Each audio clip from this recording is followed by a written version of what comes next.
Je n'aurais jamais pensé que ma propre famille pourrait me trahir si complètement jusqu'à ce jour où j'avais 19 ans. Mon père se tenait dans notre salon, le visage rouge de colère, tenant un classeur bancaire vide. 12 000 $ avaient disparu de ses économies professionnelles. Ma mère se tenait à côté de lui, le visage déformé par le dégoût en me regardant. Mon frère Tyler s'appuyait contre le mur, secouant la tête en signe de déception. Mais j'ai surpris cette lueur de satisfaction dans ses yeux.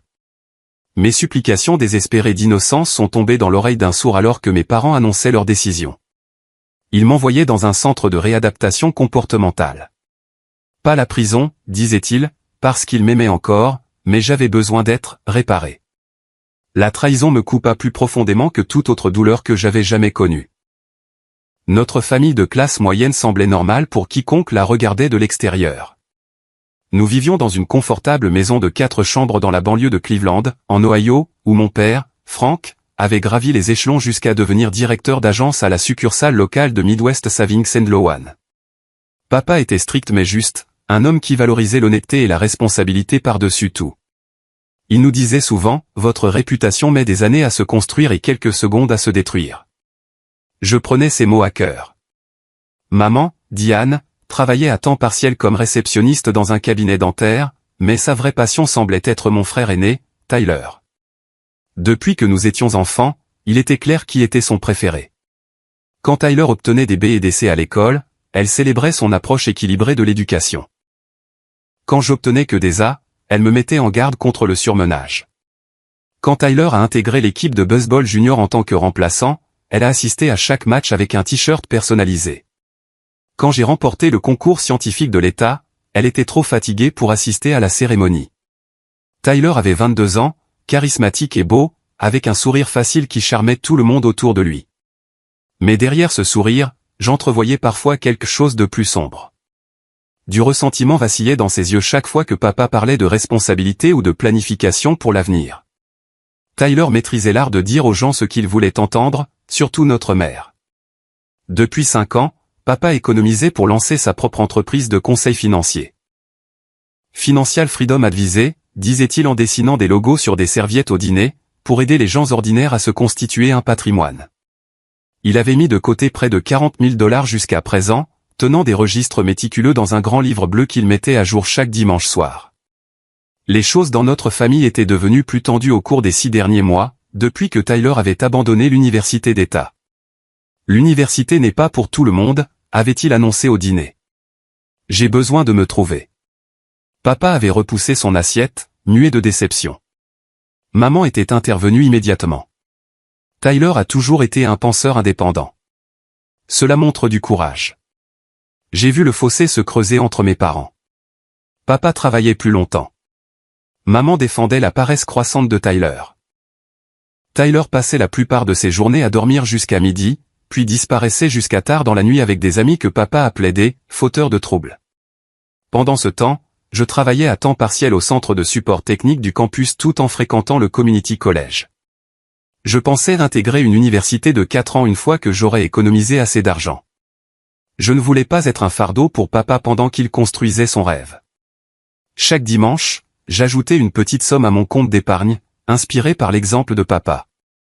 3 jours avant l'accusation qui allait détruire ma vie, je suis rentré tôt d'un cours annulé et j'ai trouvé Tyler dans notre salle de bain commune, penché sur son téléphone, le visage pâle. « Tout va bien ?» ai-je demandé. Il a sursauté, fourrant son téléphone dans sa poche. « Mêle-toi de tes affaires, Jeff. » Mais j'avais vu l'écran. Un message texte. Dernier avertissement. 5000 d'ici vendredi où on commence à casser des choses. En commençant par tes doigts. Tyler, tu as des problèmes? Papa pourrait peut-être t'aider. Son expression est passée de la peur au mépris. Papa. Monsieur Parfait me tuerait. D'ailleurs, je gère la situation. Ça n'a pas l'air géré. Ça ressemblait à une menace. Tyler m'a attrapé l'épaule, ses doigts s'enfonçant durement. Tu dis un mot à qui que ce soit et tu le regretteras. Je suis sérieux, Jeff. J'ai reculé. Tyler avait toujours été lunatique, mais c'était différent. Il y avait un désespoir dans ses yeux que je n'avais jamais vu auparavant. Cette nuit-là, j'ai surpris une dispute entre mes parents. Tyler avait demandé de l'argent à maman et elle le lui avait donné de ses économies personnelles. Papa était furieux. Il t'utilise, Diane. Quand le verras-tu? Il traverse une période difficile, a rétorqué maman. Contrairement à ton précieux Jeff, qui, selon toi, ne peut rien faire de mal. J'ai tressailli d'être entraîné dans leur dispute. Papa nous comparait rarement ou ne montrait pas de favoritisme évident, bien qu'il exprimait sa fierté pour mes notes et mon éthique de travail, mais entendre l'amertume de maman à mon sujet était tout de même choquant. Le lendemain, Tyler semblait étrangement joyeux, sifflotant en se préparant. Des projets, ai-je demandé prudemment. Je rencontre des amis. J'ai peut-être trouvé un moyen de résoudre mes problèmes. Il m'a fait un clin d'œil. Quelque chose dans sa nouvelle confiance me mettait mal à l'aise. J'aurais dû prêter plus d'attention à ce sentiment. J'aurais peut-être pu empêcher ce qui s'est passé ensuite. 2 jours plus tard, un dimanche soir, je suis rentré d'une session d'études à la bibliothèque pour trouver la maison en plein chaos. Papa était dans son bureau à domicile, fouillant frénétiquement dans des papiers. Maman pleurait au téléphone, et Tyler était assis à la table de la cuisine, l'air solennel, mais avec cette même lueur étrange dans les yeux que j'avais déjà vue. « Qu'est-ce qui se passe ?» ai-je demandé. Tyler a levé les yeux lentement. Les économies de papa pour son entreprise. Quelqu'un les a prises. Avant que je puisse digérer cela, papa est entré en trompe dans la cuisine, le visage rouge. 12 000 $, a-t-il dit, la voix tremblante. Disparu du compte. Et les relevés bancaires des 3 derniers mois manquent. C'est à ce moment-là que Tyler m'a regardé directement, et j'ai senti un frisson parcourir mon corps. Quelque chose n'allait pas du tout, et ça allait devenir bien pire. Le lendemain matin, je me suis réveillé pour trouver mes parents et Tyler assis dans le salon, m'attendant. Papa tenait un petit sac en plastique contenant ce qui ressemblait à un reçu et un bordereau de banque. « Assieds-toi, Jeff, dit papa, sa voix anormalement calme. Je me suis assis, confus par la tension dans la pièce. Tyler n'osait pas croiser mon regard. « Nous devons parler de l'argent, a poursuivi papa. Il manque 12 000 $ sur mon compte professionnel. J'ai entendu. C'est terrible. Savez-vous ce qui s'est passé? Maman a émis un son moqueur. Arrête de faire semblant, Jeff. Nous savons. Savoir quoi? Papa a posé le sac en plastique sur la table basse. Ceux-ci ont été trouvés dans le tiroir de ton bureau, un reçu pour l'achat d'un ordinateur portable, 2 000 $, et un bordereau de retrait avec une signature falsifiée. Ma signature. J'ai regardé les objets. Je n'ai pas acheté d'ordinateur portable, et je n'ai certainement pas pris d'argent. Je ne te ferai jamais ça, papa. Nous avons trouvé de l'argent dans ton placard, a ajouté Tyler. Dans cette vieille boîte à chaussures où tu gardes tes cartes de baseball. Mon esprit s'est emballé. Je n'avais pas regardé ces cartes depuis des années. Quoi? C'est impossible. Quelqu'un l'a mis là. Arrête de mentir, a crié maman, surprenant tout le monde. Tyler t'a vu à la banque il y a 2 semaines. Tu ne l'as pas vu, mais il t'a vu à l'agence de papa. Je me suis tourné vers Tyler, incrédule. Ce n'est pas vrai. Je ne suis pas allé à la banque de papa depuis des mois. Tyler avait l'air triste. L'image parfaite d'un frère déçu. Je ne voulais pas le croire non plus, Jeff, mais je t'ai vu. Et quand papa a dit que de l'argent manquait, je devais leur dire. C'est insensé. Je n'ai rien pris. Je me suis tourné vers papa, désespéré qu'il me croie. Papa, tu me connais. Je ne te volerai jamais. J'ai économisé mon propre argent pour l'université. Papa avait l'air partagé. Et pendant un instant, j'ai cru qu'il pourrait me croire. Puis maman a pris la parole. Nous avons vérifié ton compte en banque, Jeff. Il y a eu plusieurs dépôts importants ces dernières semaines. Explique ça. Mon estomac s'est noué. Ce sont mes chèques de paie et de l'argent que grand-mère m'a envoyé pour mon anniversaire. 3 000 $ de grand-mère? Pour ton anniversaire? La voix de maman dégoulinait de sarcasme. Non, c'était 500 $. Le reste venait du travail et des cours particuliers. Papa a soupiré lourdement. Tes dépôts de travail sont des montants séparés, plus petits. Ce sont des dépôts en espèces, Jeff. J'avais l'impression de me noyer. Rien de ce que je disais ne faisait de différence. Ils avaient déjà décidé que j'étais coupable. Les heures suivantes ont été un flot d'accusations et de dénégations. Papa a fouillé ma chambre et a trouvé 4000 $ en espèces cachées dans mon placard. De l'argent que je n'avais jamais vu auparavant. Mon ordinateur portable montrait un historique de navigation d'achats coûteux, des sites web que je n'avais jamais visités. Le soir même, mes parents avaient pris leur décision. Comme j'avais 19 ans et que j'étais légalement un adulte, ils auraient pu porter plainte. Au lieu de cela, ils m'ont dit que j'allais dans un centre de réadaptation comportementale dans le Michigan spécialisé dans les jeunes adultes en difficulté. L'alternative était des poursuites pénales. Nous essayons de t'aider, Jeff, a dit papa, l'air épuisé. De cette façon, tu reçois un traitement au lieu d'un casier judiciaire.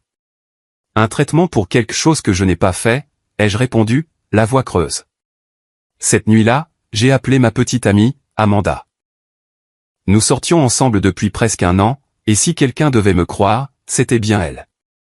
Je ne sais pas quoi penser, Jeff, a-t-elle dit, sa voix distante. Tyler m'a appelé plus tôt. Il a dit que tu agissais bizarrement depuis des mois. Il s'inquiète pour toi. Tyler t'a appelé? Amanda, il ment. Il m'a piégé. Pourquoi ferait-il ça? Ça n'a pas de sens. Je ne sais pas encore, mais je vais le découvrir. Tu me connais, Amanda. Penses-tu honnêtement que je volerais mon père? La pause avant sa réponse m'a tout dit. Je pensais te connaître, a-t-elle finalement dit. Mais peut-être que non. Un par un, mes amis se sont détournés. Les rumeurs se sont répandues rapidement dans notre petite communauté. Seul mon meilleur ami, Scott, est resté à mes côtés. C'est fou, mec, a dit Scott quand il est venu en douce cette nuit-là. Tyler raconte à tout le monde que tu as eu une sorte de dépression à cause de la pression académique. Il me piège, Scott. J'en suis sûr. Mais pourquoi? J'ai pensé au texto menaçant que j'avais vu sur le téléphone de Tyler. Je pense qu'il a des problèmes. Peut-être des dettes de jeu, Scott avait l'air sceptique. C'est un grand saut à partir d'un texto. J'ai besoin que tu fasses quelque chose pour moi pendant que je serai parti. Garde un œil sur Tyler. Vois ce qu'il fait, avec qui il traîne. Combien de temps seras-tu parti? J'ai dégluti difficilement. Le programme est de 6 mois minimum. Ça pourrait aller jusqu'à 2 ans en fonction de mes progrès. Scott a secoué la tête, incrédule. C'est tordu. Je ferai ce que je peux. La nuit avant mon départ, je n'ai pas pu dormir. Vers 2 heures du matin, je suis descendu pour boire de l'eau et j'ai entendu des voix dans la cuisine. Tyler et maman parlaient à voix basse. Je me suis figé dans le couloir, tendant l'oreille. Il ira bien, disait maman. Cet endroit a une bonne réputation, et c'est mieux que la prison. Je me sens toujours mal, a répondu Tyler, sans paraître particulièrement plein de remords. Mais quel choix avais-je? Ils allaient me casser les jambes, maman. Ne parle pas de ça. Pas ici. C'est fait maintenant. Tu les as remboursés. C'est ce qui compte. Et si Jeff convainc papa que ce n'était pas lui? La voix de maman s'est durcie. Il ne le fera pas. Je m'en assurerai. Ton père m'écoute. Je suis resté là, de la glace inondant mes veines. Ils étaient de mèche. Tyler avait volé l'argent pour payer des dettes de jeu, et maman l'avait aidé à me piéger. Je voulais faire irruption dans la cuisine et les confronter, mais à quoi bon? Ce serait ma parole contre la leur, et ils avaient déjà convaincu papa que j'étais un menteur et un voleur. Au lieu de cela, je suis retourné silencieusement dans ma chambre et j'ai passé la nuit à tout écrire. Le lendemain matin, j'ai caché le journal dans la voiture de Scott quand il est venu me dire au revoir. Au moins, il y aurait une trace de la vérité. Alors que mes parents me conduisaient au centre de réadaptation, je suis resté assis en silence, regardant le monde défiler par la fenêtre. Comment ma vie avait-elle pu s'effondrer si complètement en seulement 3 jours? C'est pour ton bien, Jeff, a dit maman depuis le siège avant. Tu nous remercieras un jour. Je n'ai pas répondu. Je prévoyais déjà comment je survivrais à cette injustice et, un jour, laverais mon nom. Le Greenwood Behavioral Health Center ne ressemblait en rien aux brochures. Le matériel promotionnel montrait des jeunes souriants sur des pelouses manucurées, participant à des activités de groupe et à des thérapies individuelles. La réalité était un groupe de bâtiments gris entourés d'une clôture en grillage, situé à 20 miles de la ville la plus proche, dans la campagne du Michigan. La procédure d'admission était humiliante. Ils ont pris mes affaires, y compris ma montre et ma ceinture. J'ai dû enfiler des vêtements réglementaires, un pantalon de survêtement gris et un t-shirt bleu. Une infirmière m'a posé une série de questions sur la consommation de drogue, l'automutilation et les tendances violentes. Je n'ai aucun de ces problèmes, lui ai-je dit. Je suis ici à cause d'une erreur. Elle n'a même pas levé les yeux de son presse-papier. Tout le monde dit ça le premier jour. Ma chambre était petite et dépouillée, avec 2 lits étroits. Mon colocataire, Jordan, était déjà là quand je suis arrivé, grand et dégingandé avec des cernes sous les yeux. Il m'a à peine remarqué.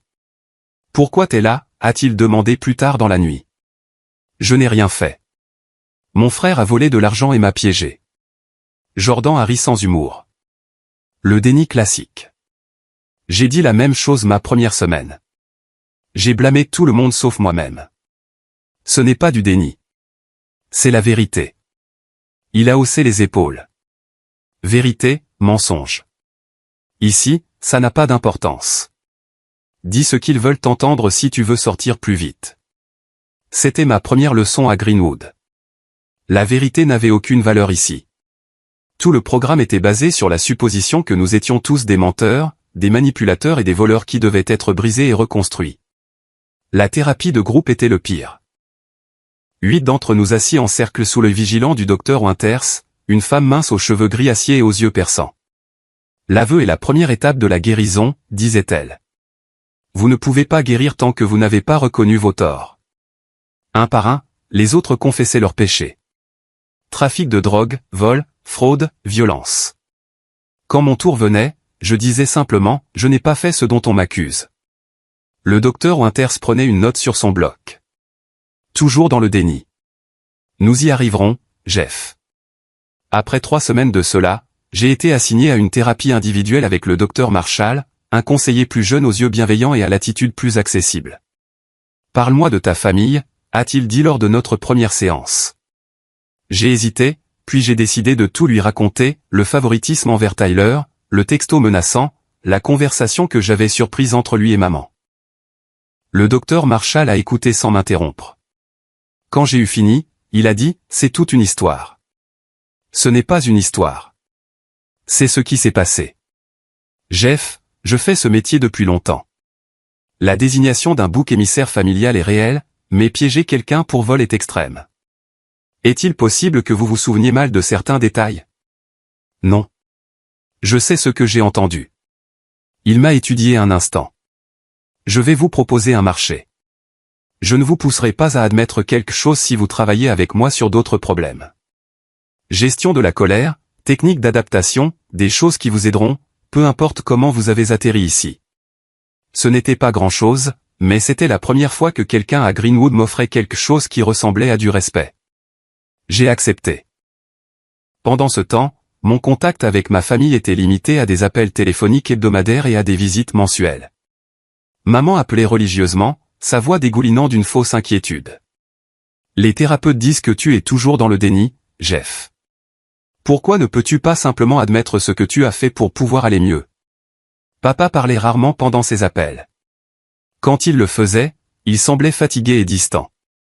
Lors de sa première visite, 3 mois après mon arrivée, nous étions assis l'un en face de l'autre dans la salle de visite stérile, peinant à trouver les mots. Comment avance le plan d'affaires, ai-je finalement demandé. Il a baissé les yeux. En suspens pour l'instant. Contretemps financier, comme tu le sais. Papa, je dois te dire quelque chose. Je pense que Tyler. Ne fais pas ça, Jeff. Ne blâme pas ton frère pour tes actions. Ce n'est pas prendre ses responsabilités. Mais ta mère n'arrive même pas à venir te voir. Ça a été dur pour tout le monde. J'ai alors réalisé que papa n'était pas prêt à entendre la vérité. Quelles que soient les preuves que Tyler et maman avaient fabriquées, elle l'avait complètement convaincu. Insister maintenant ne ferait que l'éloigner davantage. 6 mois après mon arrivée, quelque chose d'inattendu s'est produit. J'ai reçu une lettre d'Amanda. Je n'avais pas eu de ses nouvelles depuis avant Greenwood. Jeff, je ne sais pas si tu liras ceci, mais je dois te dire que je suis désolé. Tyler a agi bizarrement, dépensant beaucoup d'argent, faisant la fête tout le temps. Il a essayé de m'inviter à sortir le mois dernier. Il a dit que toi et moi, c'était fini de toute façon. Ça m'a fait réfléchir à tout. Je ne sais pas ce qui s'est passé avec l'argent de ton père, mais j'aurais dû te faire plus confiance. La lettre m'a donné une lueur d'espoir. Si Amanda voyait des failles dans l'histoire de Tyler, peut-être que d'autres le feraient aussi. À peu près à la même époque, Jordan et moi étions devenus une sorte d'amis. Il avait été surpris en train de voler des médicaments sur ordonnance à ses parents pour les vendre à l'université. Contrairement à moi, il admettait librement sa culpabilité. La différence, m'a-t-il dit un soir, c'est que je l'ai vraiment fait. Et parfois, je me demande si tu ne l'as vraiment pas fait. Tu n'agis pas comme le reste d'entre nous. Que veux-tu dire? Tu n'es pas assez en colère. La plupart des gars ici étaient furieux de s'être fait prendre. Même si on ne l'admet pas. Toi, tu es juste triste, comme si tu avais perdu quelque chose que tu ne peux pas récupérer. Son observation m'a touché. Je n'étais pas seulement triste. Je pleurais ma réputation, ma liberté, mes projets d'avenir, et surtout, la famille que je pensais avoir. Après 8 mois, j'ai décidé de changer de stratégie. Au lieu de protester de mon innocence à des oreilles sourdes, j'utiliserai mon temps à Greenwood de manière constructive. Je me suis inscrit à tous les programmes éducatifs disponibles. Compétences informatiques, base des affaires, cours de psychologie. Si je ne pouvais pas partir, j'en sortirais au moins avec quelque chose d'utile. Le docteur Marshall a remarqué le changement. Tu sembles plus concentré ces derniers temps. Je ne peux pas contrôler ce que les gens croient de moi, mais je peux contrôler ce que je fais de mon temps. Il a hoché la tête avec approbation. C'est une perspective saine. Quelques semaines plus tard, le docteur Marshall m'a pris à part après le groupe. Il y a une visiteuse pour toi, pas de la famille. Mon cœur a bondi, pensant que ce pourrait être Scott. Au lieu de cela, je me suis retrouvé face à Madame Reynolds, mon ancienne professeure d'anglais du lycée. Jeff, a-t-elle dit en m'embrassant maladroitement. Je suis dans le Michigan pour une conférence, et ton ami Scott m'a dit que tu étais ici. Je devais venir. Nous avons parlé pendant 1 heure. Elle m'a parlé de la maison, de la façon dont les gens commençaient à remarquer le comportement de plus en plus erratique de Tyler. Il vit dans ton ancienne chambre maintenant, a-t-elle dit. Il conduit ta voiture aussi. Scott dit qu'il jette l'argent par les fenêtres, mais personne ne sait d'où il vient. J'ai ressenti un étrange mélange de justification et de désespoir. Tyler m'avait tout pris, même mon espace et mes biens, mais son comportement pourrait éventuellement exposer la vérité. Au moment de partir, Madame Reynolds m'a serré la main. J'ai enseigné à des centaines d'élèves, Jeff. Je sais qui tu es. Ce n'est pas juste. C'était une petite chose, ce vote de confiance d'une enseignante que j'avais toujours respectée, mais cela m'a aidé à traverser les jours les plus sombres qui ont suivi. Après 1 an, j'avais gagné assez de confiance pour travailler dans le petit laboratoire informatique de l'établissement, aidant à maintenir leurs systèmes obsolètes. J'avais également commencé à suivre les cours universitaires limités du centre, déterminé à poursuivre mes études malgré tout. Le docteur Marshall était devenu une sorte de défenseur pour moi, arguant lors des réunions du personnel que mon déni persistant n'était pas nécessairement pathologique. Certaines personnes innocentes maintiennent leur innocence, l'ai-je entendu dire un jour au docteur Winters. La confession forcée n'est pas thérapeutique. C'est coercitif. Leur relation s'est tendue à cause de mon cas, le docteur Winters insistant sur le fait que je manipulais le docteur Marshall avec le charme d'un sociopathe. Malgré ces conflits internes, mon dossier montrait une amélioration. Le patient fait preuve de responsabilité et de fiabilité dans les tâches assignées. Fait preuve d'empathie envers ses pairs, aucun incident disciplinaire. Mais officiellement, j'étais toujours dans le déni et donc pas prêt pour la libération. Puis vint le jour qui changea tout. 18 mois après mon arrivée, j'ai reçu une lettre de mon père. Elle était courte, juste quelques lignes. Jeff, tu me manques. Je pense à toi tous les jours. Les choses à la maison ne vont pas bien. J'espère que tu vas bien. Avec amour, papa. C'était l'émotion la plus forte qu'il ait exprimée depuis le début de ce cauchemar. Mais quand je l'ai mentionné à maman lors de notre prochain appel, elle a semblé confuse. Quelle lettre? Ton père n'a envoyé aucune lettre. Un terrible soupçon s'est formé dans mon esprit. Le lendemain, j'ai convaincu Jordan de créer une diversion pendant que je me glissais dans le bureau de l'administration. Il n'a fallu que quelques minutes pour trouver mon dossier. À l'intérieur se trouvait une pile de lettres de mon père datant de plusieurs mois.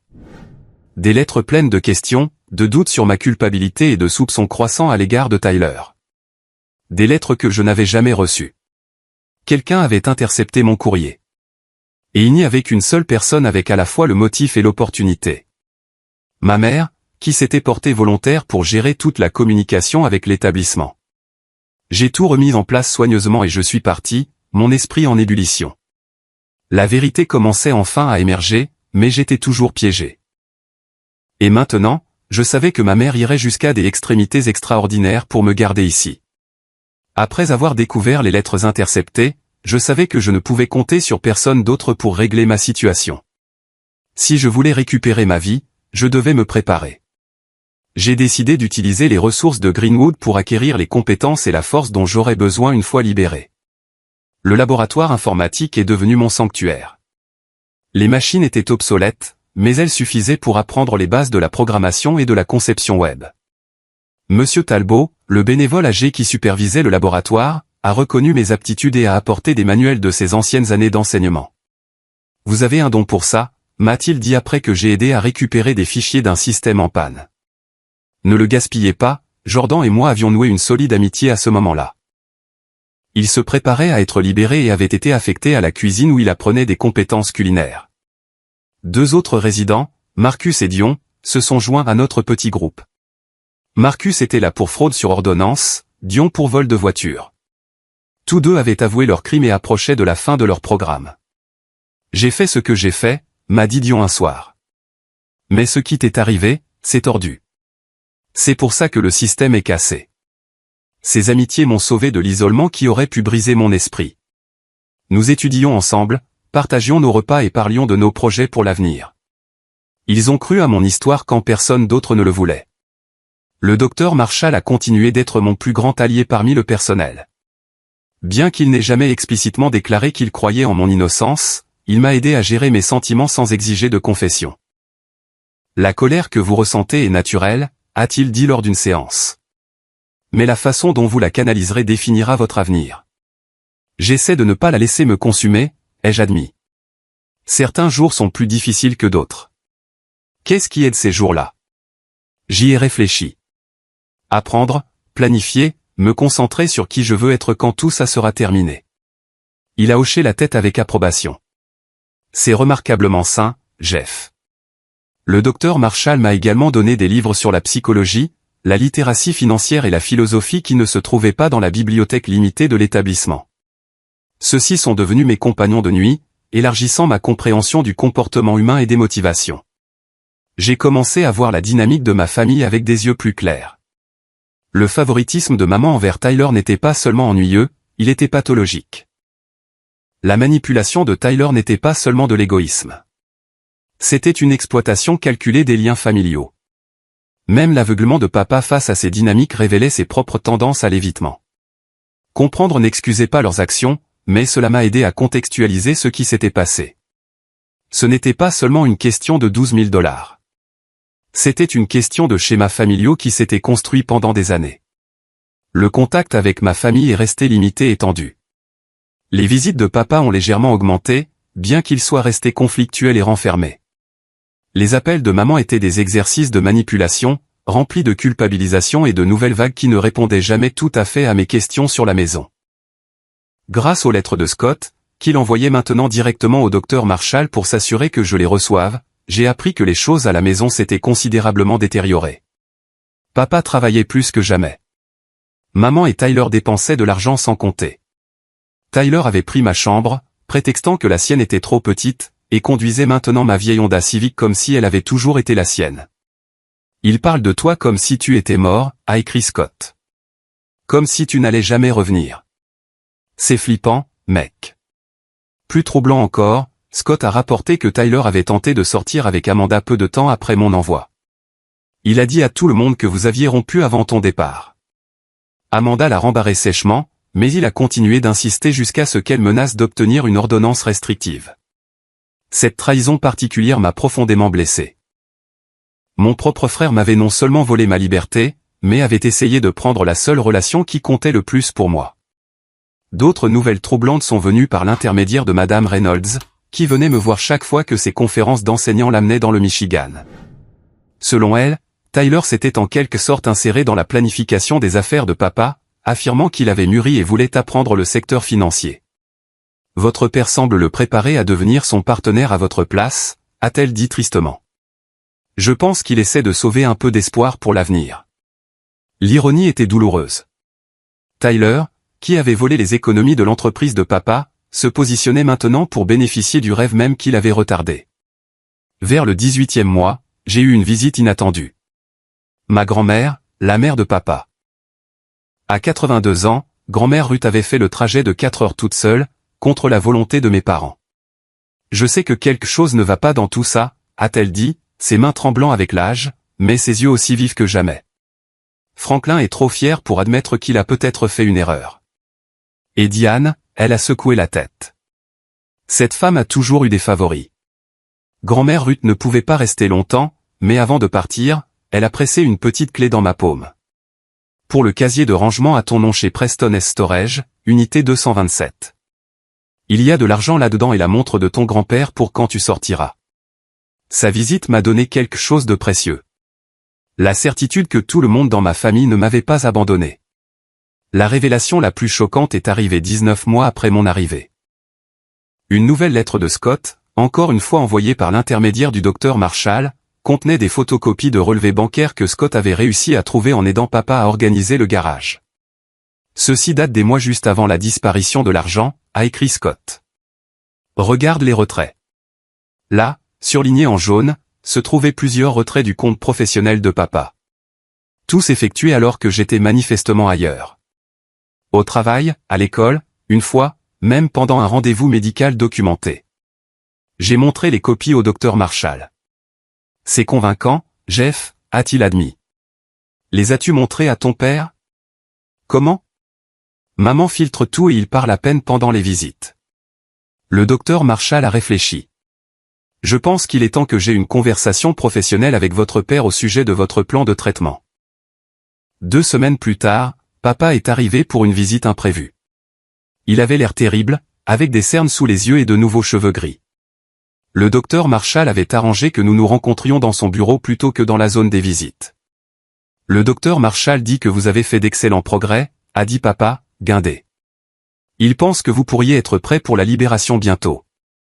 L'espoir a jailli dans ma poitrine. Vraiment? Quand? Cela dépend de plusieurs facteurs. Il a fait une pause. Jeff, je dois te demander quelque chose et j'ai besoin de la vérité. Peu importe ce que c'est. J'ai rencontré son regard fixement. Je ne t'ai jamais menti, papa. Il a pris une profonde inspiration. As-tu pris cet argent? Non, je ne l'ai pas fait. Papa a fermé les yeux un instant. Quand il les a rouverts, j'ai vu la première lueur de doute sur ma culpabilité. Ce n'était pas une croyance totale en mon innocence, mais c'était une fissure dans le mur. Les choses à la maison ne vont pas bien, a-t-il dit doucement. Ta mère et moi. Eh bien, nous avons des problèmes. Et Tyler, il s'est interrompu. Qu'en est-il de Tyler? Papa a secoué la tête. Il a changé. Ou peut-être que je vois juste qui il a toujours été. Il s'est levé brusquement. Je dois y aller, mais je reviendrai la semaine prochaine. Nous parlerons plus alors.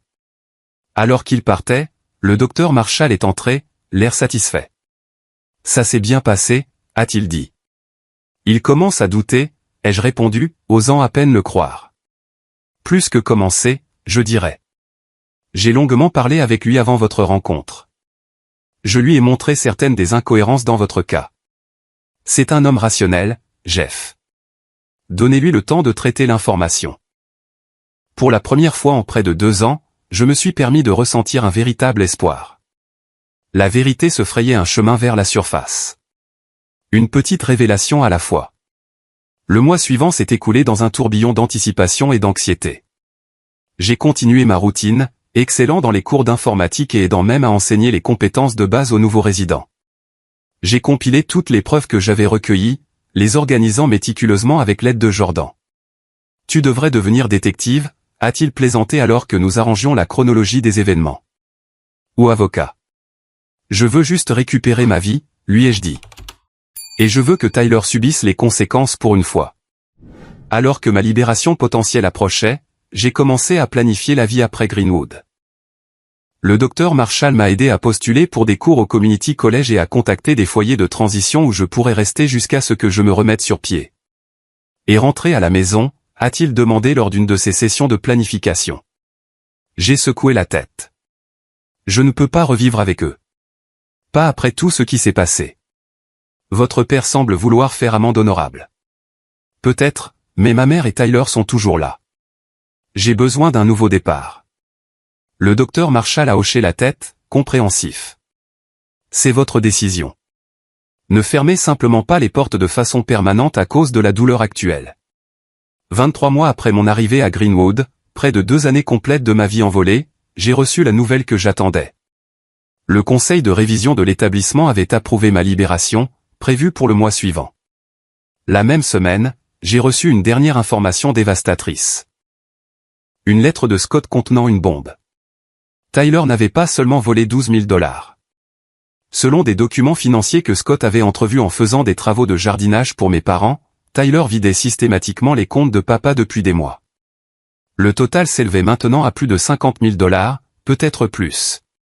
Il utilise l'ordinateur de ton père quand personne n'est à la maison, a écrit Scott. Je pense qu'il falsifie des signatures sur des virements électroniques. Ton père a tellement travaillé qu'il n'a probablement pas eu le temps de tout vérifier. L'ampleur de la trahison de Tyler était encore plus grande que je ne l'avais imaginé, et bientôt je serais libre de l'exposer. La liberté semblait surréaliste. Après 24 mois à Greenwood, même les choses les plus banales paraissaient extraordinaires. Le bruit de la circulation, l'odeur de la nourriture de restaurant, la possibilité de choisir mes propres vêtements. Scott est venu me chercher dans sa Jeep cabossée et nous avons roulé en silence pendant les 20 premières minutes, tous deux submergés par le moment. On va où, a-t-il finalement demandé. Chez toi? Si l'offre tient toujours. La chambre d'amis est à toi, mec. Aussi longtemps que tu en auras besoin. Scott avait obtenu son diplôme du Community College et avait emménagé dans un petit appartement de 2 chambres tout en travaillant dans un magasin de réparation informatique local. Ce n'était pas luxueux, mais c'était propre. Et plus important encore, ce n'était pas Greenwood. Tes parents pensent que tu loges dans un foyer de transition, m'a dit Scott alors que nous transportions mes maigres affaires à l'intérieur. Ta mère y a déjà appelé 2 fois pour demander comment tu te comportais. Elle essaie toujours de contrôler le récit, ai-je dit. De s'assurer que tout le monde pense que je suis instable. Eh bien, ton père est passé au magasin hier. Il a demandé si j'avais de tes nouvelles. Il semblait inquiet, mais pas dans le mauvais sens du terme. J'ai déballé mes quelques possessions, y compris le journal que j'avais tenu pendant mon séjour à Greenwood. J'ai besoin de le voir seul, sans maman ni Tyler. Il s'arrête généralement au Manchinies dîner pour déjeuner le jeudi. Il fait ça depuis des années. 2 jours plus tard, j'étais assis dans une banquette chez Manchinies, sirotant un café, le cœur battant. À 12h15 précise, papa est entré, a commandé son sandwich à la dinde habituelle et s'est assis au comptoir. Je lui ai laissé quelques minutes pour s'installer, puis je me suis approché. Papa. Il s'est retourné, son expression passant rapidement du choc à l'incertitude, puis à quelque chose comme de la culpabilité. Jeff. Je ne savais pas que tu étais de retour en ville. Je suis revenu il y a quelques jours. On peut parler? Il a hésité, puis a fait un signe de tête vers le siège vide à côté de lui. Comment t'adaptes-tu? C'est étrange d'être dehors. Où est-ce que tu loges? Chez Scott pour l'instant. Je cherche du travail. J'ai pris une profonde inspiration. Papa, je dois te dire quelque chose et j'ai besoin que tu m'écoutes vraiment cette fois. Il a étudié mon visage. Tu as changé. Tu as l'air plus vieux. 2 ans, ça fait ça. J'ai essayé d'empêcher l'amertume de transparaître dans ma voix. Papa, je n'ai pas pris cet argent. Jamais. C'était Tyler. Je m'attendais à un déni, de la colère ou un rejet. Au lieu de cela, papa a soupiré lourdement. J'ai examiné les comptes.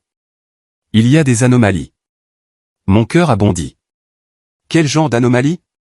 Des retraits dont je ne me souviens pas. Des virements vers des comptes que je ne reconnais pas, il s'est frotté le visage, fatigué. Jeff, si j'ai fait une erreur. Ce n'était pas juste une erreur, papa. C'était un coup monté délibéré. Tyler avait besoin d'argent pour payer des dettes de jeu, maman l'a aidé à couvrir le tout. L'expression de papa s'est durcie. C'est une accusation grave contre ta mère. Je sais ce que j'ai entendu. La nuit avant mon départ pour Greenwood, je les ai surpris en train de parler dans la cuisine. Tyler a admis qu'il avait pris l'argent parce qu'ils allaient lui casser les jambes. Maman lui a dit de ne pas s'inquiéter. Qu'elle s'assurerait que tu crois que c'était moi. Papa est resté silencieux un long moment. J'ai besoin de preuves, Jeff, pas seulement de ta parole. J'ai sorti un dossier contenant des copies de tout ce que j'avais rassemblé, le relevé bancaire que Scott avait envoyé, une chronologie des événements et des déclarations de personnes comme Madame Reynolds, qui avaient été témoins du comportement suspect de Tyler. Ce n'est pas concluant, ai-je admis, mais c'est suffisant pour justifier une enquête. Vérifie ton bureau à la maison. Les relevés bancaires originaux pourraient encore être cachés quelque part. Papa a pris le dossier, ses mains tremblant légèrement. J'ai besoin de temps pour examiner ça. Je comprends, mais s'il te plaît, papa, sois prudent. S'il réalise que tu te méfies, il pourrait essayer de brouiller encore plus les pistes. En nous séparant, papa m'a serré maladroitement dans ses bras. Je suis désolé, mon fils, pour tout. Quoi qu'il arrive ensuite, je veux que tu le saches. Je sais, papa. La semaine suivante a été une agonie. J'ai trouvé un travail chez Smart Tech Solutions, une petite entreprise informatique dirigée par Monsieur Chang, qui était prêt à me donner ma chance malgré le vide de 2 ans dans mon historique d'emploi. Le docteur Marshall avait passé quelques appels en ma faveur, se portant garant de mon caractère et de mes compétences. Tout le monde mérite une seconde chance, m'a dit Monsieur Chang lors de mon entretien. Même ceux qui n'avaient pas besoin d'une première. Le travail était simple, dépanner des problèmes informatiques pour des entreprises locales. Cela me donnait une structure et un revenu pendant que j'attendais que papa termine son enquête. J'ai essayé de rester discret en ville, mais j'ai inévitablement croisé des gens que je connaissais. Certains évitaient mon regard. D'autres chuchotaient à mon passage. Quelques-uns, comme Madame Reynolds et mon ancien professeur de sciences, Monsieur Garrett, ont tenu à me saluer chaleureusement en public. 10 jours après notre déjeuner, j'ai reçu un texto de papa. Besoin de parler. Pas à la maison ni en public. Peux-tu me retrouver au parc? Le vieux ponton de pêche. Demain à 19 h. Le ponton de pêche était l'endroit où papa et moi passions nos samedis matins quand j'étais plus jeune. C'était isolé, surtout le soir. Je suis arrivé en avance, regardant le coucher de soleil se refléter sur le lac en attendant. Papa est arrivé à cette heure précise, portant une grande enveloppe Kraft. Son visage était tiré, ses mouvements raides. Je les ai trouvés, a-t-il dit sans préambule. Les relevés bancaires originaux. Ils étaient dans une boîte dans le placard de Tyler, cachés sous de vieux équipements de sport. Mon souffle s'est coupé.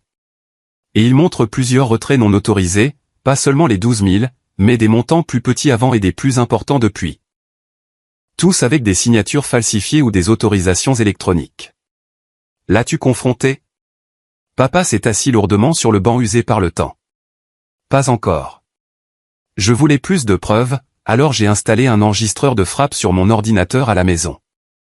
J'ai été surpris par son initiative. Papa n'était pas particulièrement doué en technologie. Le gars de l'informatique au travail m'a aidé, a-t-il expliqué en voyant mon expression. Ce que j'ai trouvé. Il a secoué la tête. Tyler a accédé à mes comptes régulièrement, transférant de l'argent vers des sites de jeux en ligne principalement. Il a pris plus de 50 000 $ au total. Et maman, as-tu trouvé quelque chose sur son implication? Le visage de papa s'est assombri. Il y avait des emails entre Diane et Tyler planifiant comment te piéger. Elle a suggéré de cacher l'argent dans ta chambre. Tyler a falsifié les bordereaux de retrait. Sa voix s'est brisée. Ils t'ont fait ça. Ma femme et mon fils ont fait ça à mon autre fils. La confirmation de ce que je savais depuis le début aurait dû être satisfaisante. Au lieu de cela, ça m'a juste rendu triste. Je suis désolé, papa. Il a levé les yeux brusquement. Tu es désolé, Jeff? Je t'ai envoyé là-bas pendant 2 ans. Je les ai crus plus tôt que toi. Tu avais des preuves. De fausses preuves, mais des preuves. Ils ont joué sur ta confiance. Papa a tendu la main et m'a saisi l'épaule. Je t'ai laissé tomber. En tant que père, je t'ai complètement laissé tomber. Je ne me le pardonnerai jamais. Qu'est-ce qui se passe maintenant? Maintenant, a dit papa en se redressant. Nous obtenons justice. Au cours des jours suivants, papa a continué à rassembler des preuves tout en maintenant une façade de normalité à la maison. Il a enregistré des conversations, documenté des anomalies financières et consulté discrètement un ami avocat. Pendant ce temps, j'ai eu ma première rencontre avec Tyler depuis mon retour. Il est arrivé à Smart Tech, se pavanant comme s'il était chez lui. Eh bien, regardez qui voilà, a-t-il dit bruyamment. Le frère prodigue est de retour. J'ai gardé une voix neutre. Que veux-tu, Tyler? Je pensais juste voir comment va le mouton noir. Maman s'inquiète que tu causes des problèmes. J'essaie juste de reconstruire ma vie. Il s'est approché, baissant la voix. Reste à ta place, Jeff. Tu as été absent 2 ans. Les choses ont changé. Papa et moi lançons l'entreprise ensemble maintenant.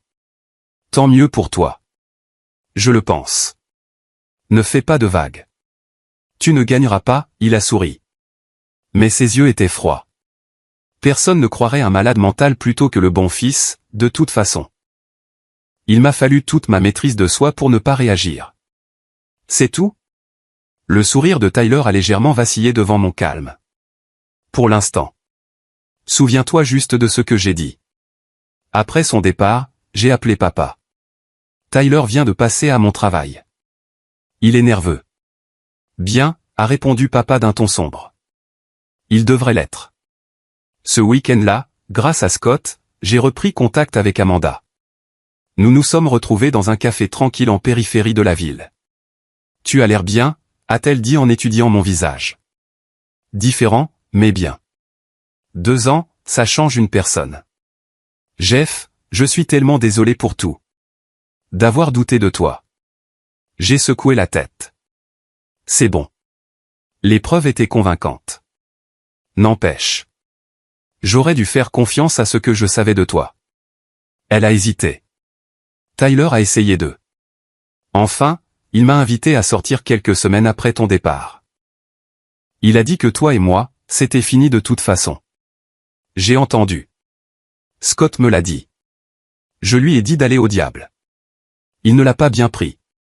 Il a commencé à dire aux gens que je l'avais aguiché. Elle a roulé des yeux. Le Tyler classique. Nous avons parlé pendant des heures, reconstruisant prudemment notre lien. Il y avait trop d'eau sous les ponts pour que nous puissions simplement reprendre notre relation, mais les fondations de l'amitié restaient solides. En nous séparant, Amanda m'a serré fort dans ses bras.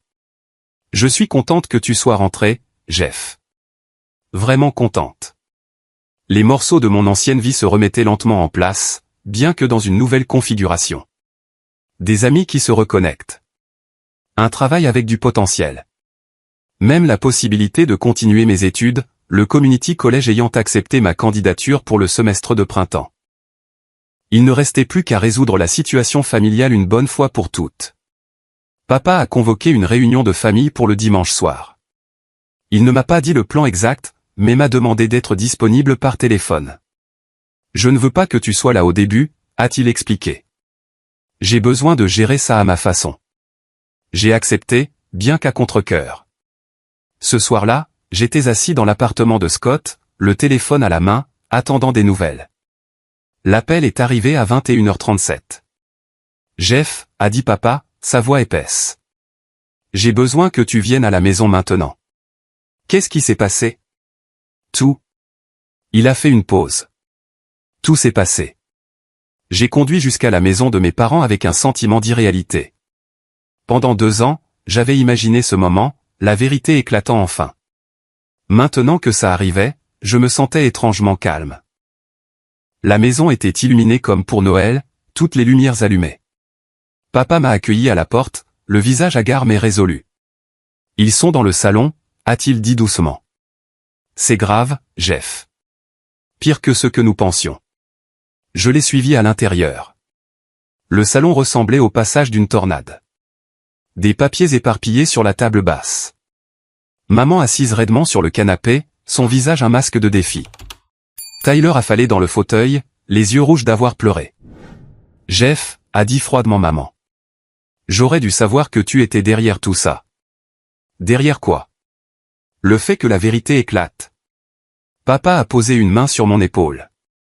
J'ai trouvé les relevés bancaires dans la chambre de Tyler et les emails entre vous deux. Je sais tout. L'expression de maman n'a pas changé. Tu ne sais rien du tout. 53 742 $, a dit papa précisément. C'est ce que Tyler a pris de nos comptes au cours des 3 dernières années. Pas seulement le compte professionnel, nos économies de retraite, le fonds d'urgence, même l'argent que nous avions mis de côté pour les études de Jeff. J'ai regardé Tyler, qui ne voulait pas croiser mon regard. 3 ans? Ça a commencé avant qu'on m'envoie là-bas.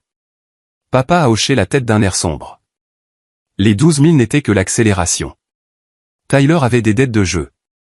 Quand j'ai commencé à remarquer des anomalies, tu es devenu le bouc émissaire. Ça ne devait pas aller si loin, a marmonné Tyler. Tu devais juste avoir des ennuis.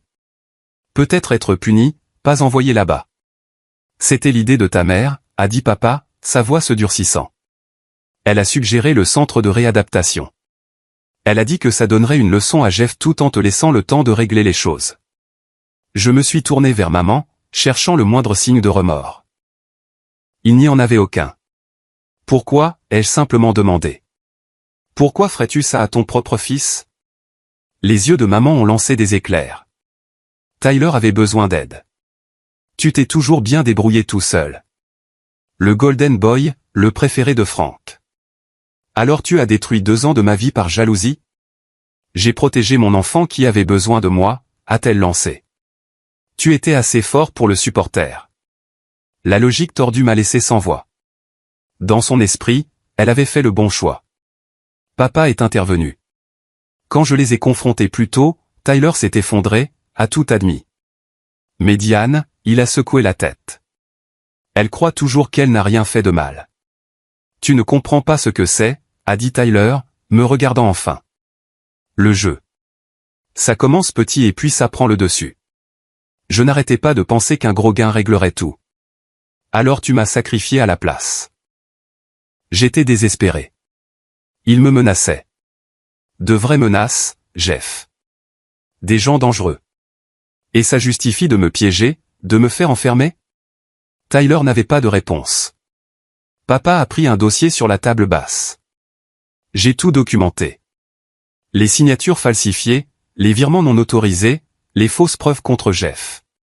Il s'est tourné vers maman. Le courrier intercepté. Maman a légèrement pâli. Quel courrier? Les lettres que j'ai envoyées à Jeff et qu'il n'a jamais reçues. Le docteur Marshall a gardé des copies de tout ce qui a été envoyé à Greenwood. Mes lettres posant des questions, exprimant des doutes. Tu t'es assuré que Jeff ne les voit jamais. Je protégeais la famille, a insisté maman. Tu te protégeais toi-même, a corrigé papa. Et tu permettais l'addiction de Tyler. Qu'est-ce qui se passe maintenant, ai-je demandé. Papa a pris une profonde inspiration. J'ai pris ma décision. Je demande le divorce. Maman a halté. Frank, tu ne peux pas être sérieux. Après 25 ans. Je n'ai jamais été aussi sérieux de ma vie. Je ne peux pas rester marié à quelqu'un qui sacrifierait un enfant pour un autre, qui me mentirait pendant des années. Et Tyler? Ai-je demandé. Tyler a 2 choix. Il peut suivre un traitement pour l'addiction au jeu, trouver un travail pour commencer à rembourser ce qu'il a volé et couper tous les liens avec ses associés de jeu, ou il peut faire face à des poursuites pénales pour fraude et vol. La tête de Tyler s'est relevée d'un coup. Tu ne ferais pas ça. Si, je le ferais, a dit fermement papa. Ce que toi et ta mère avez fait était criminel, Tyler. Tu as une chance que Jeff n'a jamais eu l'opportunité de faire amende honorable sans conséquences légales. C'est insensé, a protesté maman. Tu choisirais Jeff plutôt que ton mariage, plutôt que l'avenir de Tyler. Je choisis la justice, Diane. Et l'honnêteté. 2 choses dont tu sembles avoir oublié la signification. La confrontation a duré des heures. Tyler vacillait entre des excuses larmoyantes et des justifications défensives. Maman est restée résolue sur le fait qu'elle n'avait rien fait de mal. Papa, à son crédit, n'a jamais faibli. À minuit, la nouvelle réalité avait été établie. Papa demanderait le divorce la semaine suivante.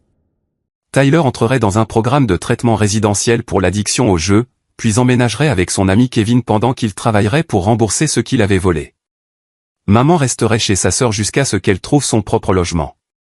Et moi? Papa m'a offert de reprendre mon ancienne chambre, mais ça ne me semblait pas juste. Trop de souvenirs douloureux. Je resterai chez Scott pour l'instant, lui ai-je dit. Mais j'apprécie l'offre. Alors que je me préparais à partir, Tyler s'est approché de moi maladroitement. Jeff, je ne sais pas quoi dire. Il n'y a rien à dire, Tyler. Tu n'as pas seulement volé de l'argent. Tu as volé 2 ans de ma vie. C'est quelque chose que tu ne pourras jamais rembourser. Je sais. Mais je vais essayer de réparer les choses. D'une manière ou d'une autre. J'ai regardé mon frère, je l'ai vraiment regardé, et j'ai vu quelque chose que je n'avais jamais vu auparavant. Un remords sincère. Ce n'était pas suffisant. Loin de là. Mais c'était un début. Fais-toi aider, Tyler. Une vraie aide. C'est tout ce que je peux dire pour l'instant. En quittant la maison, papa m'a accompagné jusqu'à ma voiture. Je ne me pardonnerai jamais de ne pas t'avoir cru, a-t-il dit doucement. Tu me crois maintenant. C'est ce qui compte. Il a secoué la tête. Ce n'est pas suffisant. Mais je te promets ceci. Je passerai le reste de ma vie à essayer de me rattraper. J'ai conduit jusqu'à l'appartement de Scott, me sentant étrangement léger. La vérité était enfin sortie. La justice, aussi imparfaite soit-elle, avait été rendue. Et pour la première fois en 2 ans, je pouvais regarder vers l'avant au lieu de regarder en arrière. Le lendemain matin, papa a appelé.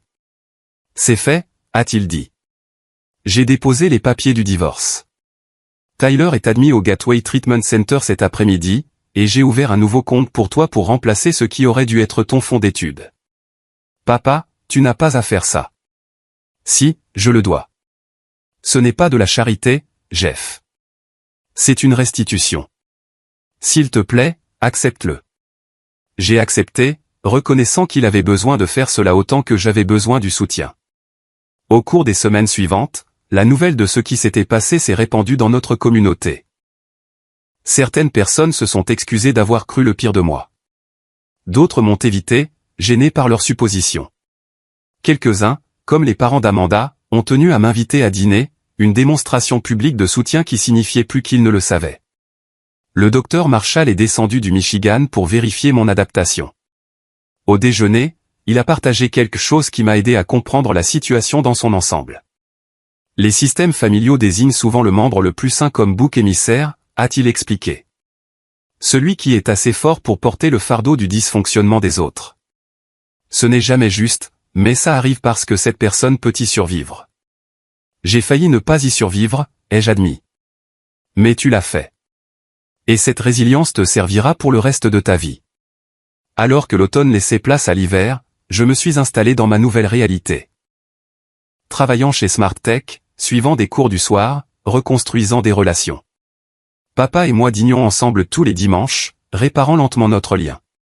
Il avait mis la maison en vente, incapable de vivre avec les souvenirs qu'elle renfermait. Tyler, à la surprise de tous, s'épanouissait dans son traitement. Il appelait une fois par mois, ses excuses devenant moins désespérées et plus sincères à mesure qu'il avançait dans sa guérison. Maman restait la seule à ne pas changer. Elle avait déménagé à Cincinnati pour vivre près de sa sœur, insistant toujours sur le fait qu'elle avait fait ce que n'importe quelle mère ferait pour un enfant en difficulté. Elle ne peut pas admettre qu'elle a eu tort, a dit papa après l'un de leurs appels téléphoniques tendus. Parce que si elle le faisait, elle devrait affronter ce qu'elle t'a fait. Certaines personnes préfèrent vivre dans le déni plutôt que d'affronter ce genre de culpabilité. À l'approche de Noël, papa a suggéré que nous commencions une nouvelle tradition. Je pensais à ce plan d'affaires, a-t-il dit un soir. Financial Freedom Advisé. Mais je pense à un nouvel angle maintenant. Quel genre d'angle? La littératie financière pour les jeunes adultes. L'éducation pour prévenir l'exploitation. Qu'en penses-tu? J'ai souri, reconnaissant la branche d'olivier pour ce qu'elle était. Je pense que ça ressemble à quelque chose dont je serais fier de faire partie. Partenaire, alors? Papa a tendu la main. Partenaire. J'ai accepté, la serrant fermement. Ce n'était pas la vie que j'avais prévue. Elle était plus dure, plus compliquée, née de la trahison et de la douleur. Mais alors que nous étions assis là à discuter de l'avenir, j'ai réalisé qu'elle était aussi plus riche et plus significative que tout ce que j'aurais pu imaginer à 19 ans. Parfois, les pires trahisons mènent aux vérités les plus importantes. Et parfois, la justice ne vient pas sous la forme que nous attendons, mais sous la forme dont nous avons besoin. Un an après la nuit où la vérité a été révélée, je me tenais dans la zone d'accueil de notre nouveau bureau, Financial Freedom Advisé. L'enseigne au-dessus du bureau d'accueil portait nos deux noms, Frank et Jeff Anderson, conseillers financiers. Des cendres de la trahison, quelque chose de nouveau et de significatif avait émergé. Le chemin pour arriver à ce moment n'avait pas été facile. Le divorce de papa et maman a été finalisé en mars. Une fin sombre à un mariage de 25 ans construit sur des fondations fragiles. Il a vendu la maison familiale et a utilisé une partie des bénéfices pour financer notre entreprise, ainsi que ses économies initiales qui avaient été partiellement reconstituées grâce au paiement de restitution de Tyler. Tyler avait suivi 6 mois de traitement intensif pour son addiction au jeu, suivi d'une thérapie ambulatoire continue et de réunions régulières des joueurs anonymes. Fidèle à sa parole, il avait trouvé un travail dans un entrepôt et vivait frugalement, envoyant une part importante de chaque chèque de paie à papa pour rembourser lentement sa dette. Il faudrait des années pour rembourser la totalité du montant, mais son engagement semblait sincère. Il redemande de tes nouvelles, a mentionné papa un soir alors que nous fermions le bureau. Il veut savoir si tu serais ouvert à l'idée de prendre un café. J'ai hésité. Malgré la transformation apparente de Tyler, j'avais encore du mal à l'idée de lui faire face dans un cadre normal et décontracté. Je ne suis pas sûr d'être prêt pour ça. Papa a hoché la tête. Pas de pression. Il comprend que c'est ta décision. Ma relation avec papa avait évolué vers quelque chose de plus fort et de plus authentique qu'auparavant. Fini la figure d'autorité aveugle qui n'avait pas vu ce qui se passait sous son propre toit. À sa place se trouvait un homme humble et plus sage qui valorisait la vérité par-dessus le confort et la justice par-dessus la commodité. Nous avions développé un modèle d'affaires solide axé sur l'éducation financière pour les jeunes adultes et les familles. Plutôt que de simplement gérer des investissements, nous apprenions aux gens comment éviter les pièges financiers, reconnaître les pratiques prédatrices et construire la sécurité par la connaissance. Mon expérience à Greenwood m'avait donné un aperçu de la facilité avec laquelle les vies pouvaient dérailler, et l'expérience de papa avec Tyler lui avait montré comment l'ignorance financière pouvait permettre l'addiction. Le docteur Marshall était devenu un contact professionnel précieux, nous référant des clients qui avaient besoin de conseils financiers après des revers personnels. Il m'avait également aidé à gérer mon traumatisme persistant grâce à des séances de thérapie occasionnelles. Vous avez transformé votre douleur en un but, a-t-il observé lors de notre dernière séance. C'est le résultat le plus sain possible après un traumatisme. Ma vie personnelle s'était également stabilisée. Scott est resté mon ami le plus proche, une constante qui m'avait soutenu quand tout le monde croyait le pire. Amanda et moi avions prudemment ravivé notre relation, prenant les choses lentement pendant que nous reconstruisions la confiance. Elle terminait maintenant son diplôme d'infirmière et comprenait mieux que la plupart comment les systèmes institutionnels pouvaient à la fois aider et nuire aux personnes vulnérables. Maman restait l'aspect le plus difficile de ma nouvelle réalité. Elle s'était installée à Cincinnati, avait trouvé du travail comme directrice de bureau et soutenait qu'elle n'avait rien fait de mal. Selon papa, elle parlait encore de moi comme de son fils à problème à quiconque voulait bien l'écouter. Elle s'est créé un récit avec lequel elle peut vivre, a expliqué papa. Reconnaître la vérité détruirait son image de bonne mère. J'avais fait la paix avec le fait que je n'aurais peut-être jamais de relation normale avec elle. Certains ponts, une fois brûlés, ne peuvent être reconstruits. Un mardi matin de novembre, exactement 1 an et 1 mois après la confrontation qui avait tout changé, la porte du bureau s'est ouverte pour révéler un visiteur inattendu, Tyler.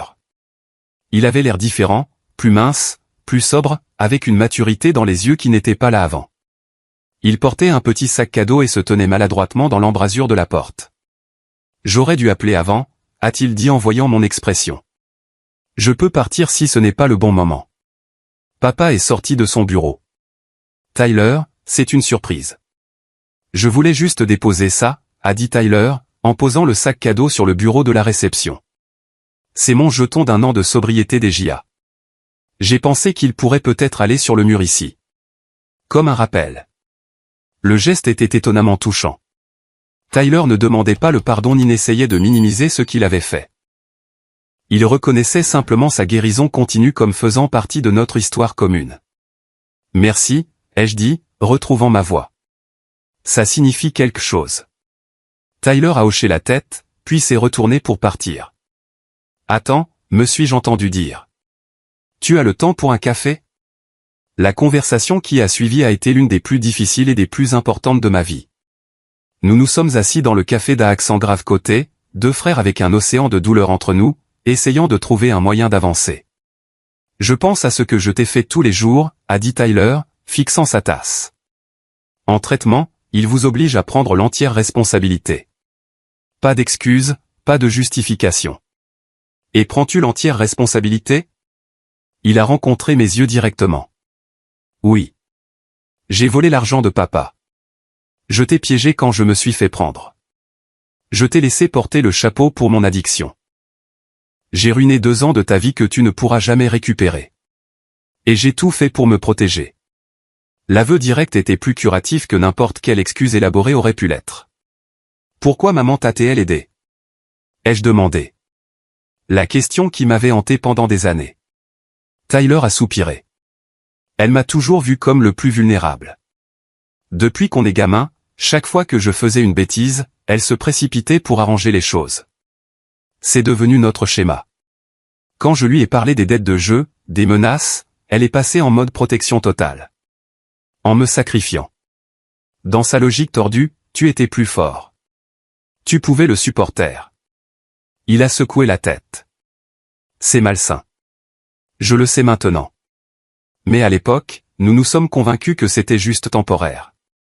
Que tu aurais une tape sur les doigts, peut-être des travaux d'intérêt général. Mais quand papa a suggéré Greenwood, nous aurions dû avouer à ce moment-là. C'est là que la ligne a été franchie, du mal à l'impardonnable. La voix de Tyler s'est brisée. Je me réveille chaque nuit en pensant à toi dans cet endroit, en sachant que c'est moi qui t'y ai mis. Nous avons parlé pendant plus de 2 heures, mettant à nu les années de dynamique familiale qui avaient conduit à cette décision fatidique. Le sentiment d'inadéquation de Tyler tout au long de sa vie à côté de mes réussites. La complaisance de maman envers ses pires tendances. L'inconscience de papa face au dysfonctionnement qui grandissait sous son toit. Je ne demande pas le pardon, a dit Tyler alors que nous nous préparions à partir. Je ne l'ai pas encore mérité. Peut-être que je ne le mériterai jamais. Mais je demande une chance de prouver que je ne suis plus cette personne.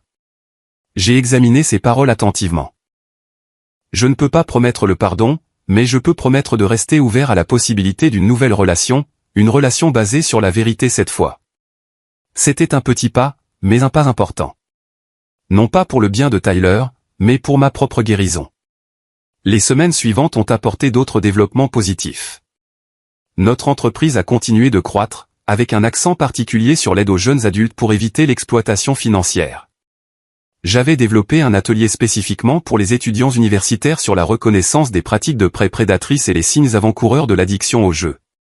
Lors d'un de ces ateliers au Community College, j'ai remarqué un jeune homme qui est resté après le départ des autres étudiants. Ce que vous avez dit sur le jeu, a-t-il dit avec hésitation. Sur la façon dont ça commence petit et puis ça prend le dessus. C'est ce qui arrive à mon colocataire. Voulez-vous des ressources pour l'aider? Ai-je offert? C'est pour ça que je suis resté. Il n'admettra pas qu'il a un problème, mais je suis inquiet. Je lui ai fourni des informations sur les groupes de soutien locaux et les options de traitement. Alors qu'il se tournait pour partir, j'ai ajouté, dites quelque chose à votre colocataire de ma part. Dites-lui qu'il faut plus de courage pour demander de l'aide que pour continuer à prétendre que tout va bien. Ces moments de connexion avec des personnes confrontées à des luttes similaires donnaient un sens à ma douleur. Je ne pouvais pas récupérer les 2 années que j'avais perdues, mais je pouvais m'assurer qu'elles n'étaient pas gaspillées. Vers Noël, papa a reçu un appel surprenant de maman. Après plus d'1 an de déni, elle avait finalement commencé une thérapie elle-même, affrontant le rôle qu'elle avait joué dans l'effondrement de la famille. Elle ne demande pas la réconciliation, a précisé papa. Juste une chance de faire amende honorable. En commençant par toi, si tu es prêt à l'écouter. J'y ai réfléchi plusieurs jours avant d'accepter un appel téléphonique. Quand il est arrivé, la voix de maman était sobre, dépourvue du ton défensif auquel je m'étais habitué. Jeff, a-t-elle commencé. Je ne sais pas comment faire ça. Comment m'excuser pour quelque chose d'aussi impardonnable? Tu pourrais commencer par reconnaître ce que tu as fait, ai-je suggéré, en gardant ma voix neutre. Il y a eu une longue pause. Je t'ai trahi, a-t-elle dit finalement, sa voix se brisant. J'ai choisi Tyler plutôt que toi. Je me suis convaincu que c'était ce que n'importe quelle mère ferait, mais ce n'était pas le cas. C'était ce qu'une mauvaise mère ferait. Une mère ratée. L'honnêteté brute m'a pris au dépourvu. Ce n'était pas la non-excuse soigneusement élaborée que j'attendais. Ma thérapeute dit que j'ai un besoin pathologique d'être nécessaire, a-t-elle poursuivi. Tyler avait plus besoin de moi, alors je l'ai priorisé, même à tes dépens. Surtout à tes dépens. Une autre pause. Je ne te demande pas de me pardonner, ni même d'avoir une relation avec moi à nouveau. J'avais juste besoin que tu saches que je comprends ce que j'ai fait maintenant, et je suis tellement désolé. Ce n'était pas une solution magique. Une conversation ne pouvait pas effacer des années de favoritisme ou le traumatisme d'une fausse accusation et d'une institutionnalisation, mais c'était un début, une fissure dans le mur de déni qui nous avait séparés. Merci d'avoir dit ça, ai-je répondu prudemment. C'est important que tu comprennes. Alors que la nouvelle année commençait, notre famille a poursuivi son processus de guérison lent et maladroit. Papa et moi avons bâti notre entreprise sur des principes de transparence et d'éducation. Tyler a maintenu sa sobriété et ses paiements de restitution, regagnant progressivement de petites mesures de confiance. Maman est restée à Cincinnati, mais envoyait des emails occasionnels avec des mises à jour sur ses progrès en thérapie. En avril, le docteur Marshall m'a contacté avec une proposition inattendue. Greenwood mettait en place un nouveau programme axé sur les placements injustifiés et la réadaptation après un traumatisme institutionnel. Il voulait que je prenne la parole lors de l'événement de lancement. Votre perspective pourrait aider à empêcher d'autres de vivre ce que vous avez vécu, a-t-il expliqué. Mais je comprends tout à fait si c'est trop difficile. Je me suis surpris en acceptant immédiatement. L'opportunité de transformer mon expérience en une protection pour les autres semblait être la dernière pièce de mon parcours de guérison. Le jour de l'événement, je me suis tenu devant un public de professionnels de la santé mentale, de travailleurs sociaux et de juges des tribunaux de la famille, partageant l'histoire de la facilité avec laquelle les systèmes conçus pour aider peuvent être utilisés comme une arme pour nuire lorsque des garanties appropriées ne sont pas en place. La vérification des allégations doit être approfondie et indépendante, ai-je souligné. La dynamique familiale doit être prise en compte. Et plus important encore, chaque personne dans un établissement de réadaptation mérite une réévaluation régulière par des tiers objectifs. Après, une jeune travailleuse sociale s'est approchée de moi. Votre histoire a complètement changé la façon dont j'aborderai les cas référés par la famille, a-t-elle dit. Merci pour votre courage de l'avoir partagé. Ce soir-là, alors que papa et moi rentrions à la maison, il a dit quelque chose qui a parfaitement résumé notre parcours. Tu sais, quand j'ai commencé à économiser pour Financial Freedom Advisor, je l'imaginais comme mon héritage, quelque chose que je pourrais construire et éventuellement transmettre à mes fils. Je n'aurais jamais imaginé que ça sauverait réellement notre famille à la place. Il avait raison. L'entreprise était devenue plus qu'un gagne-pain. C'était l'échafaudage autour duquel nous avions reconstruit nos relations. En aidant les autres à éviter les pièges financiers, nous avions retrouvé notre chemin l'un vers l'autre. 2 ans après ma libération de Greenwood, 4 ans après la fausse accusation qui avait fait dérailler ma vie, je me tenais dans le bureau de Financial Freedom Advisor, regardant le mur de certificats encadrés. Mon diplôme en commerce obtenu grâce au cours du soir, la certification de conseiller financier de papa, et au centre, un simple cadre contenant le jeton d'1 an de sobriété de Tyler, un rappel quotidien que même les plus profondes trahisons peuvent mener à la transformation. La vie ne serait jamais ce qu'elle aurait pu être si Tyler n'avait pas volé ses $12 000 et ne m'avait pas accusé. Mais d'une certaine manière, elle était devenue plus riche, plus pleine de sens. J'avais appris des vérités sur la famille, la justice et la résilience que la plupart des gens n'ont jamais à affronter. J'avais perdu 2 ans, mais j'avais gagné une clarté que certains passent une vie entière à chercher. Alors que notre dernier client de la journée quittait le bureau, papa a posé une main sur mon épaule. Je suis fier de toi, Jeff. Plus fier que tu ne le sauras jamais. Ces mots ont guéri quelque chose de profond en moi que je n'avais pas réalisé être encore brisé. La famille est compliquée. La confiance une fois brisée ne se reconstruit jamais tout à fait de la même manière. Mais parfois, des cendres de la trahison, quelque chose de plus fort et de plus authentique peut émerger. Pas une réplique parfaite de ce qui a été perdu, mais quelque chose de nouveau, trempé par le feu, plus résilient parce qu'il reconnaît la possibilité de fracture. C'est ce que nous avons construit. Mon père et moi, une nouvelle sorte de famille liée non pas par l'obligation ou le sang seul, mais par un choix conscient, une confiance durement gagnée et un but commun. Et à la fin, cela vaut plus que 12 000 $ ne pourrait jamais acheter. Si vous avez vécu une trahison familiale ou si vous connaissez quelqu'un qui l'a vécu, veuillez partager vos pensées dans les commentaires ci-dessous. Quelqu'un a-t-il déjà profité de votre confiance? Avez-vous pu trouver la guérison par la suite? Aimez cette vidéo si elle a résonné en vous. Abonnez-vous pour plus d'histoires sur la manière de surmonter l'injustice et partagez-la avec quelqu'un qui pourrait avoir besoin de savoir qu'il n'est pas seul dans ses luttes. Merci d'avoir écouté mon histoire.